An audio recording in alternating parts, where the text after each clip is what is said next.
नमस्कार भाई लोग, का हलवा। हम आपके भाई मोनू सिंह और ये हमारे भी भाई हैं।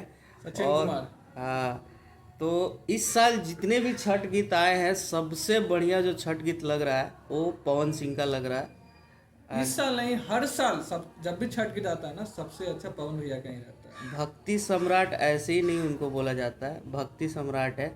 मतलब कोई भी घाट ले लो, किसी का घर पे ले लो, हर जगह पवन सिंह का गाना बज रहा है। और बहुत ही प्यारा सॉन्ग आया है माँ अम्मा भक्ति फिल्म पे, जो गाने का नाम है कौना कलमवा से लिखल करमवा। बहुत अच्छा गाना बहुत है, बहुत ज़बरदस्त अच्छा। गाना है, गाना सुन के रोना आ जा रहा है भाई। बिल्कुल बिल्कुल। और उनके फैन इसी चीज़ के दीवाने हैं।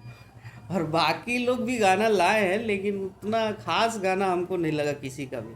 गाना तो बहुत आया है, ऐसा बात हाँ, नहीं है। सब पवन लोग सब लोग अपना तरफ से प्रयास किया है लेकिन अच्छी पवन बात है, प्रयास करते रहना चाहिए। लेकिन लेकिन पवन भैया तो हमेशा आगे रहेंगे ही इसमें। पवन भैया को फुल सपोर्ट है। और पवन भैया को क्या बोले, उनका गाना आया तो लगा कि हाँ छठ स्टार्ट हो गया। हाँ, उनका गाना आने के बाद ही लगा कि हाँ अब छठ पूजा आ गया। शारदा जी के बाद किसी का गाना अगर छठ का सही में अच्छा बना है तो वो पवन भैया है। हाँ, चलिए, तो आप लोग अपना राय कमेंट में ज़रूर बताइएगा।